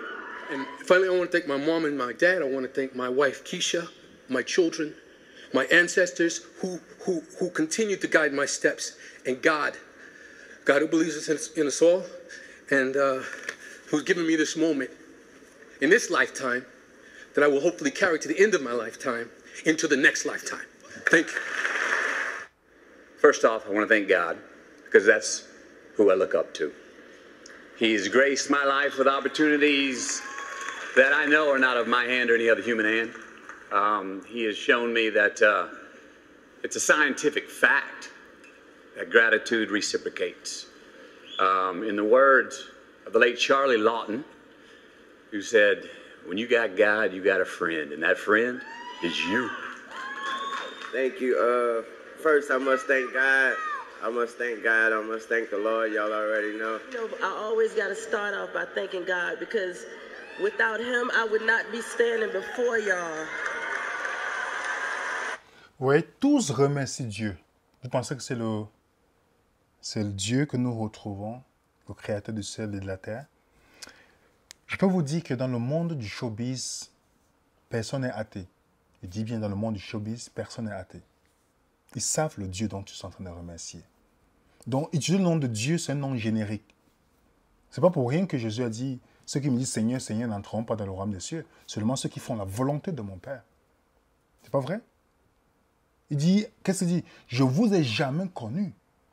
Je ne vous ai jamais connu dans Matthieu chapitre 7. Pourquoi il dit, pourtant ces gens-là ont professé, prononcé son nom. Je ne vous ai jamais connu. Donc, chanter ou prêcher en mettant le nom de Dieu ne garantit pas le salut. Ça ne garantit pas. Beaucoup de gens connaissent Macron. Beaucoup de gens connaissent Donald Trump ou Justin Trudeau. Mais si vous partez à l'Élysée, vous partez voir à l'Élysée, vous arrivez à la porte, vous dites oh, je veux rencontrer Macron. Qui va vous laisser entrer? Personne ne va le laisser rentrer. C'est seulement si Macron vous connaît que vous allez entrer. Donc, pas parce qu'on a mis le nom de Dieu quelque part, dans le hip-hop, dans le R&B, et toutes ces choses, que ça veut dire que Dieu l'approuve. Mais plutôt, on devait remercier Dieu pour sa bonté. Parce que s'il retire sa protection, nous sommes perdus. C'est pourquoi dans Ésaïe chapitre 8, je pense au verset 11, qui disait « Quand le jugement tarde à venir, le cœur de l'homme s'endurcit de plus en plus vers le mal. » Quand vous voyez de plus en plus les gens continuer dans le hip-hop, pourtant ils ne peuvent même pas rester, continuer en disant qu'ils vont chanter le gospel. Mais ils ne peuvent même pas rester seuls avec Dieu à genoux et ouvrir la Bible, parler à Dieu. Ils ne peuvent même pas faire 5 minutes. J'ai vu quelqu'un qui a dit un jour, chorale, on va étudier la Bible. Quelques jours plus tard, les gens ont disparu. Parce que ce n'est pas Dieu qui les intéresse. Ce n'est pas lui qui les intéresse. C'est la musique gospel qui est leur idolâtrie. C'est ça qui est dans le cœur. Le talent ne suffit pas. Le talent ne suffit pas. C'est quand tu accomplis l'œuvre de celui qui t'a créé. L'ennemi ne vole que votre temps et mon temps. C'est un voleur cosmique. Tout le temps qu'on devait consacrer à Dieu, il veut le voler pour la gloire. Je vous ai expliqué que la grande controverse est sur l'adoration. La musique sera un endroit, un des pièges à la fin, que Satan sait très bien que Dieu recommande qu'on adore en esprit et en vérité. Lui va venir mettre l'esprit et le mensonge. Ce qui fait que finalement, celui quand on pense qu'on adorer Dieu, ça va avec qui? Parce que Dieu ne prend pas plaisir à une adoration qui ne va pas en accord avec sa volonté. Ça retourne à ce qui? À l'ennemi. On lui donne gloire d'une manière indifférente. Il y a quelqu'un qui avait fait un sujet sur les satanistes accidentels. Comment on peut être sataniste d'une manière accidentelle? Je dis, ah, c'est intéressant. Je dis, accidentellement sataniste. Finalement, j'ai compris pourquoi il a expliqué ça. Que c'est ça, le Satan. Il ne va pas vous dire que rejetez Dieu. Mais il va utiliser les choses que vous allez faire d'une manière indirecte qui vont le rejeter. Un autre qui a étudié l'histoire de Negro Spiritual, je vous conseille de lire ce livre pour ceux qui veulent encore savoir plus. Un autre qui a fait musique et anthropologie, voilà ce qu'il nous dit à la page 421 à 444. Il nous dit, la musique des églises noires américaines n'est pas toujours le reflet de la morale chrétienne. La vaste littérature sur les blues supposait toujours que le gospel, même bluesifié sur le plan formel, est l'expression d'une spiritualité éthique et la manifestation du bien par l'excellence, ce qui me semble douteux au moins dans certains cas. En effet, il existe aux États-Unis un type d'église noire qui ne connaît pas ou peu cette barrière entre genres musicaux de ceux dès leur fondation dans les années 1920. Il s'agit des églises dites spirituelles, dont les caractéristiques sociales, les croyances et les rituels sont proches de religions afro-caribéennes. Les oppositions binaires, bien-mal, homme-femme, religion, magie, Dieu-diable, homme blanc, homme noir, des églises protestantes noires américaines y sont peu opératoires. Même si les églises spirituelles subissent la pression de la religion dominante qui tend à imposer ses canons, les rares auteurs qui ont étudié ce mouvement religieux ont insisté sur le syncrétisme qui le caractérise. On peut y déceler des influences catholiques, protestantes, spirites et vaudou. Vous pouvez lire, c'est très intéressant ce que ce monsieur dit. Il parle, c'est pourquoi il explique le syncrétisme qu'aujourd'hui on appelle le gospel, tout ce que le syncrétisme de plusieurs musiques que les gens amènent dans les églises qu'on appelle gospel. Vous pouvez aller voir, vous allez voir les affiches, gospel, jazz, creation. Vous voyez, tout ça, c'est des mélanges. Pour terminer, je vais vous parler du tambour. Parce que Denise va aller plus en détail là-dessus. Le tambour, par exemple, qu'on retrouve dans ces moments de louange, dans soi-disant église, les gens se basent sur le psaume 150 généralement. Mais ils oublient que le psaume 150, il faut l'étudier. Ils font une lecture superficielle. Le psaume 150 commence par dire « Louez Dieu dans son sanctuaire ». C'est quoi le sanctuaire? C'est quoi le sanctuaire? Beaucoup de protestants et beaucoup de catholiques et autres même de toutes les dénominations, beaucoup ne connaissent pas c'est quoi le sanctuaire de Dieu. Ils ne connaissent pas la signification du sanctuaire de Dieu. On dit louez Dieu dans son sanctuaire. Louez-le dans l'étendue où éclate sa puissance. Louez-le pour les hauts faits. Louez-le selon l'immensité de sa grandeur. Louez-le au son de la trompette. Louez-le avec le luth et la harpe. Louez-le avec le tambourin, avec les danses. Louez-le avec les instruments à cordes, à chalumeau. Louez-le avec les cymbales sonores. Louez-le avec les cymbales retentissants. Que tout ce qui respire loue l'Éternel. Remarquez bien, tout ce qui respire loue l'Éternel, donc, qui respire, les instruments ne respirent pas. Ça veut dire que les instruments devaient être, la voix des gens devait être plus forte que les instruments. Et en plus ici, le mot tambour ici, c'est le tambourin, c'est pas tambour. Et la danse, parce que je vais parler aussi de la danse. La danse, le mot danse que vous voyez là, c'est mal traduit par la Louis II. Le mot danse, c'est makol. Makol veut dire flûte ou danse selon le contexte.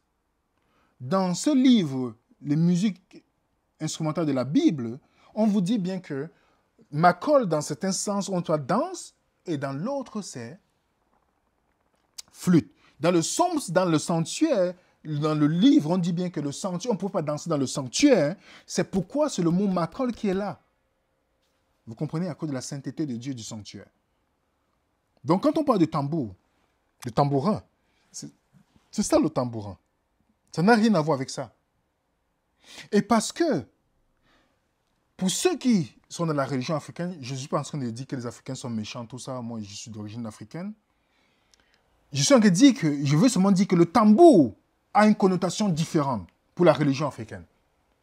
Les danses, les rituels sont accompagnés des battements de tambour. Ça, c'est une réalité. Ce qui fait que les gens tombent souvent en transe. Vous pouvez lire ça dans ce livre de Mickey Hart. C'est très intéressant l'exposé qu'il a fait dessus. Les tambours africains sont considérés comme sacrés. Ils sont lavés, mis au repos, adorés comme des dieux. On croit que les tambours sont des oreilles de Dieu, qu'il faut en jouer dans l'attitude d'un plaidoyer pour l'humanité. Les cérémonies religieuses ne peuvent pas être commencées tant que les danseurs n'ont pas salué les batteurs.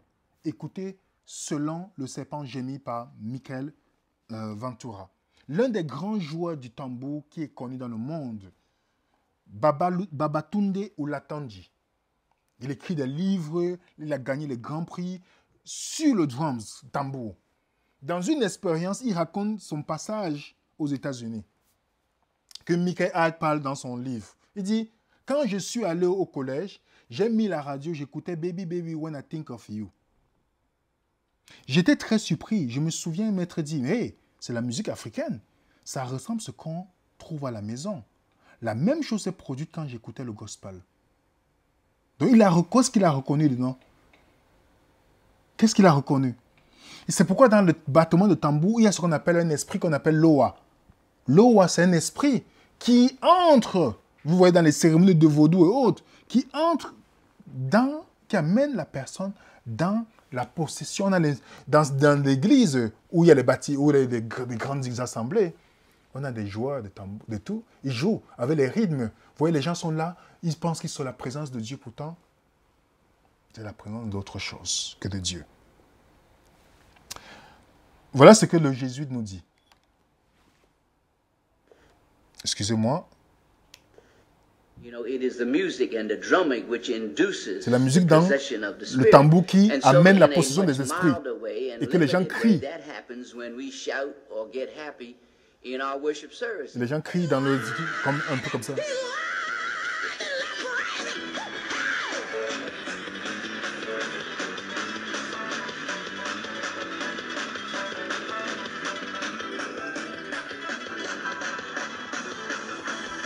Ça, c'est un exemple. Les gens sont en train de... Vous voyez, ils sont... À cause du tambour, les gens sont dans un transe. Vous allez voir, par exemple, dans cette communauté où on joue le tambour, les gens tombent en transe. Ils ont commencé à jouer le tambour. Je n'ai pas coupé la vidéo. Ils ont commencé à jouer et remarquez bien jouer, mélanger tout sortes de rythmes. Les gens commençaient à penser que c'est la présence de Dieu.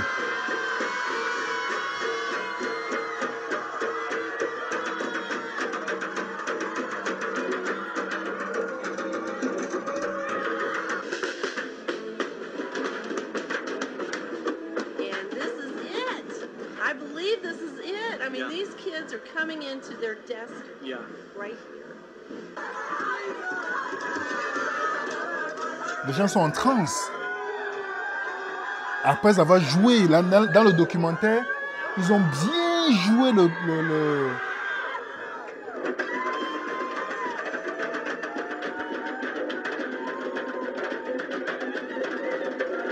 Les gens sont en transe, tout ça.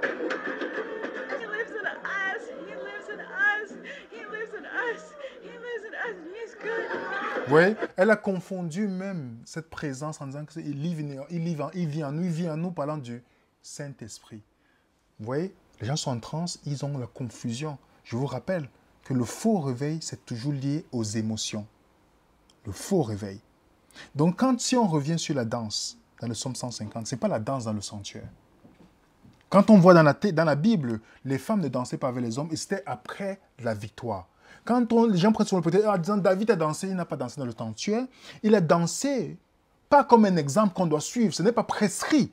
Je vous dis, quand on étudie la Bible, faites la différence entre ce qui est décrit et ce qui est prescrit. Il a dansé, et vous avez vu ce qui s'est passé? Vous avez vu ce qui s'est passé? Usa est mort. On me dit que David a mis les choses en ordre.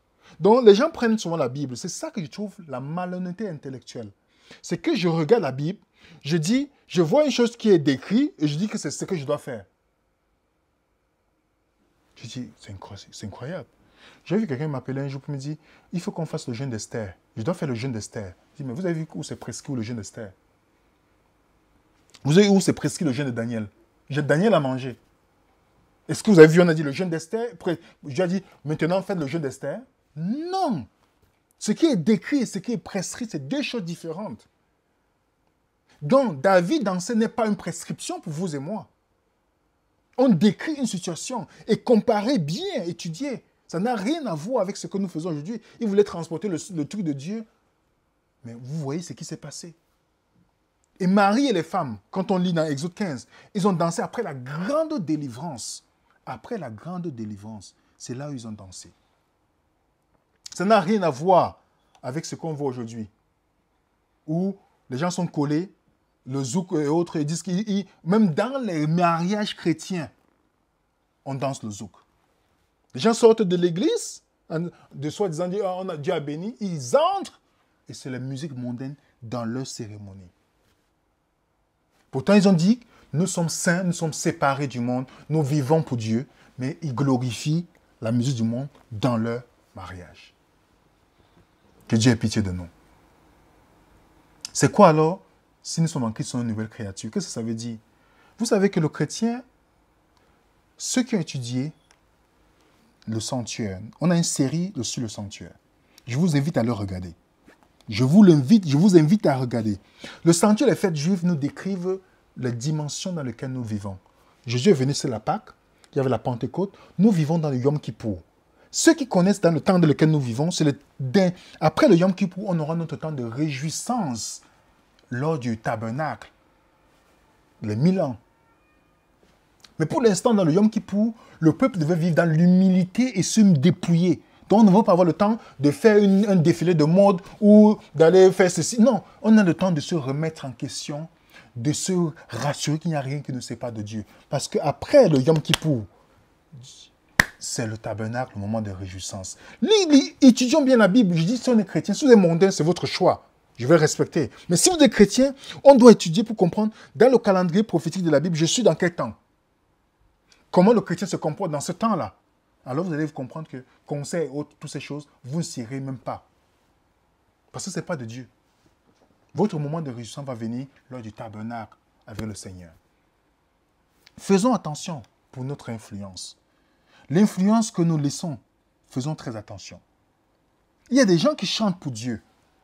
Parce que je vais faire la quatrième partie, c'est Denis qui va le faire. Parce qu'il est musicien, il va vous expliquer. Il y a des gens qui chantent pour Dieu. Matt Minicus, j'ai échangé avec lui. Il chante les psaumes, il compose sa musique, il chante les histoires de la Bible. Ça vous aide à mémoriser. Vous pouvez voir ses différents albums. Il chante pour le Fils prodigue. Dieu l'a inspiré. Vous avez une femme que je respecte beaucoup. Je vous fais écouter, vous allez comprendre. Elle ne chante pas besoin d'instruments. Je ne dis pas que l'instrument c'est mauvais, mais les partitions et autres, même le piano peut pervertir. Il faut jouer ça dans la manière du monde. Vous comprenez? Les partitions du tambour peuvent créer une autre atmosphère dans la vie de quelqu'un. C'est pourquoi Denise va mieux vous expliquer. Mais mes frères, la musique, puis quand vous écoutez Matt Minicus, c'est dommage qu'en français, beaucoup de francophones veulent imiter le monde. N'écrivent pas leurs propres chansons par une expérience. Qui respectent. Pourquoi, quand j'écoute Matt Minicus, le psaume 69, vous le mémorisez, ils ont chanté le psaume 69, vous mémorisez plusieurs histoires dans la Bible. Ça vous ramène dans la parole de Dieu. Ça vous mène à méditer. Écoutez un peu Candy Braston. Vous pouvez taper sur Internet. Candy, C-A-N-D-I-S. Braston, B-R-A-X-T-O-N. Écoutez, vous écoutez. Ça, c'était lors d'une convention des jeunes aux États-Unis. Regardez bien comment, quand ils chantaient, regardez l'attitude des gens. Ils ne sont pas tombés en transe. Ils sont venus dans une humilité incroyable. Parce que quand tu chantes comme ça, là, tu n'es pas dans le divertissement. Écoutez bien.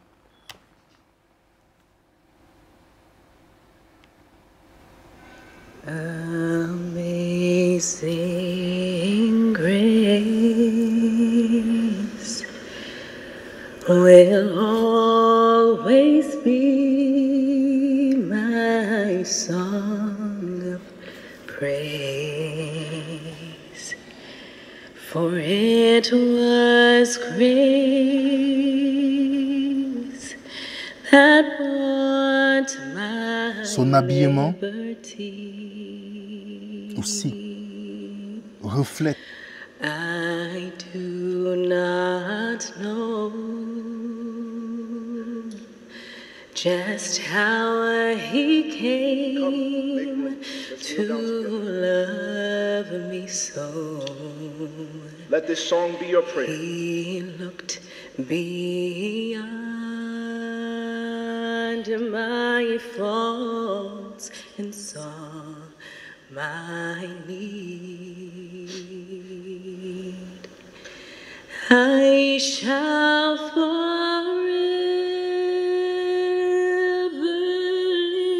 lift mine eyes to Calvary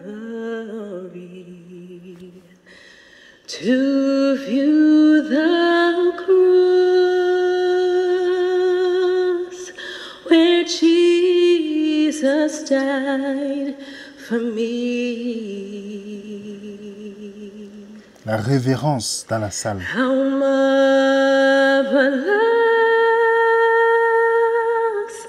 the grace that caught my falling soul.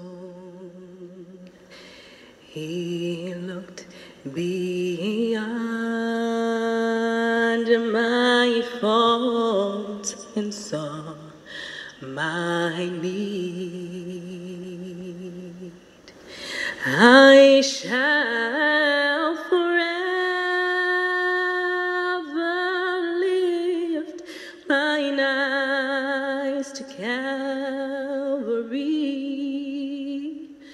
to view the cross where Jesus died for me.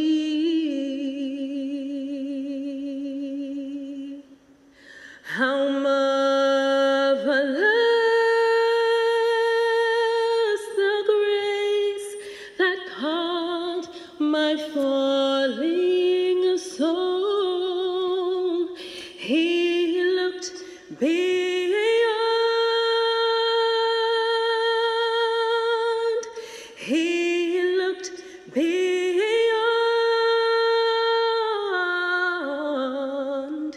He looked beyond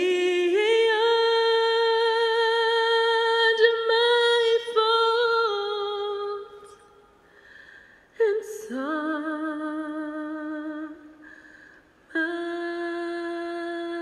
my need. Vous voyez comment elle chante? Il y a aussi Camille Aragonès qui chante très bien.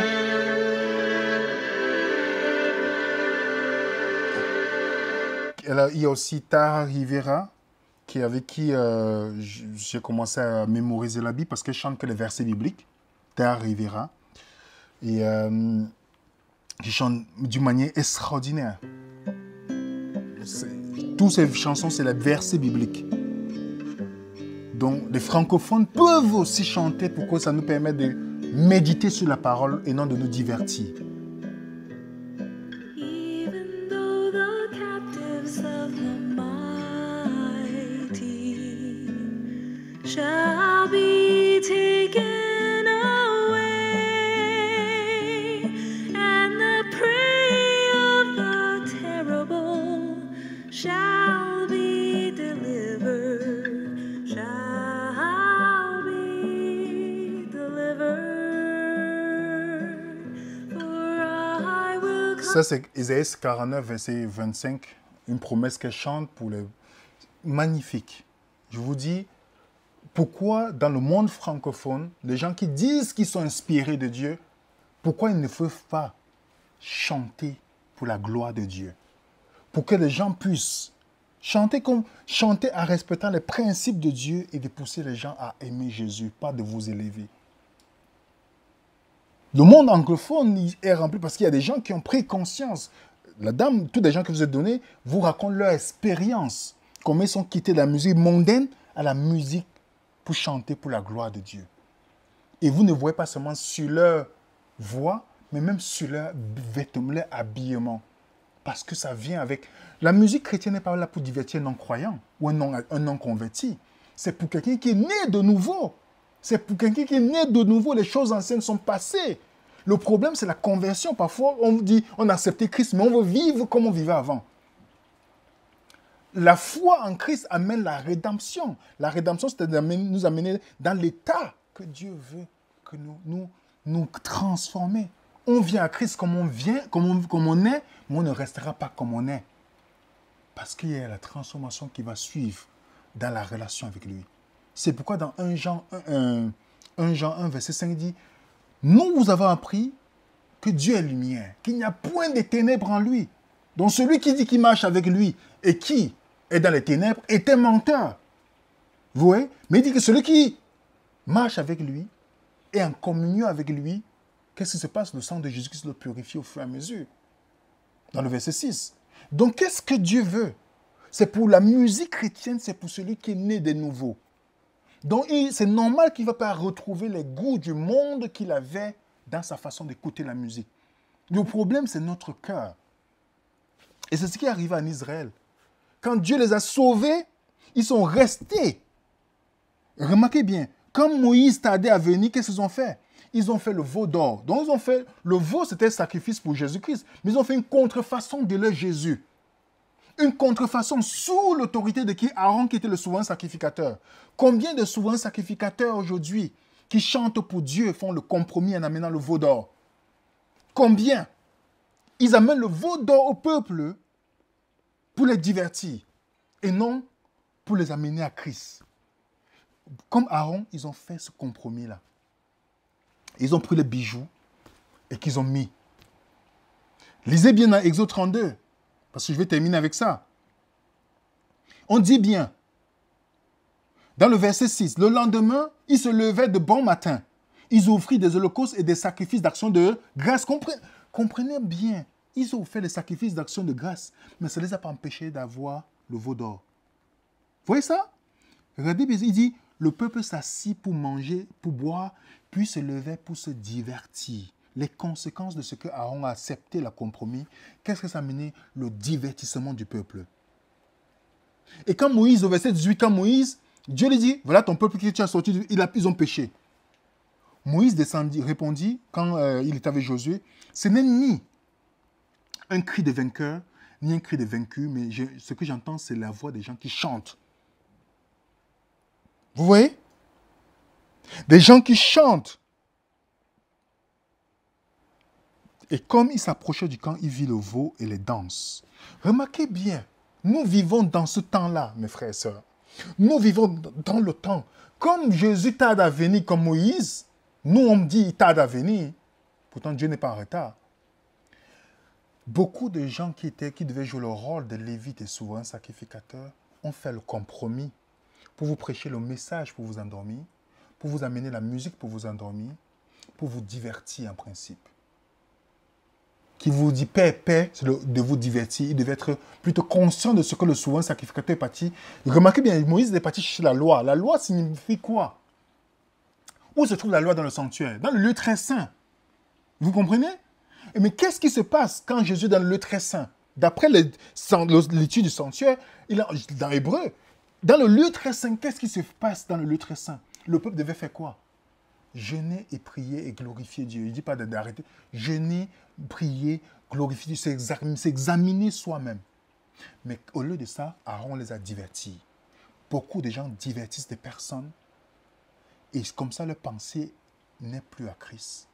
C'est pourquoi je vais terminer avec ce verset, mes frères et sœurs. Ce verset dans Apocalypse chapitre 3, verset 11. Jésus dit, je viens bientôt. Retiens ce que tu as afin que personne ne prenne ta couronne. Mes frères et sœurs, ne laissez pas la musique du monde prendre la couronne que Dieu a réservée pour toi. Ne perds pas ta vie à cause d'une chose temporelle quand Dieu te promet la vie éternelle. Ne perds pas ton temps pour te divertir. Pourtant, la connaissance de Dieu, celui qui a créé ton cœur, c'est le seul qui peut combler. Aucune chose de ce monde, les bijoux, l'argent de ce monde, tout ce que le monde offre ne pourra jamais combler ton cœur que celui qui l'a créé. Donc chercher à combler par toutes ces choses, parce que tu as une crise identitaire, ne pourra jamais, jusqu'à ce que tu retournes vers celui qui t'a créé. Et c'est l'invitation que Jésus-Christ te lance. Toi qui chantes pour lui, toi qui prêches pour lui, tout le monde, il lance à tout le monde. Mon enfant, je suis le seul qui peut combler ton cœur. Nous ne sommes pas pasteurs, nous ne sommes rien du tout. Mais nous pouvons vous dire, mes frères et sœurs, nous vivons dans le temps où Satan veut voler ta couronne que Dieu a préparée pour toi. Il va passer par tous des artifices possibles. Et ne faisons pas comme Aaron pour faire le compromis, parce qu'on veut plaire à la majorité. Non. Jésus ne tarde pas. Il revient bientôt. La question, sommes-nous prêts? Il ne va pas dire, oh bravo, toi tu as chanté. Non, il a dit, serviteur. Celui qui est totalement dépendant de lui. Le serviteur n'est pas plus grand que son maître. Le serviteur vit pour son maître. 100%. Pas en temps partiel. Que Dieu nous aide. Et comme je le dis, Jésus dit bien qu'il revient bientôt et qu'on ne laisse personne prendre la couronne qu'il nous a réservée. Que la paix du Seigneur soit avec vous. À la prochaine.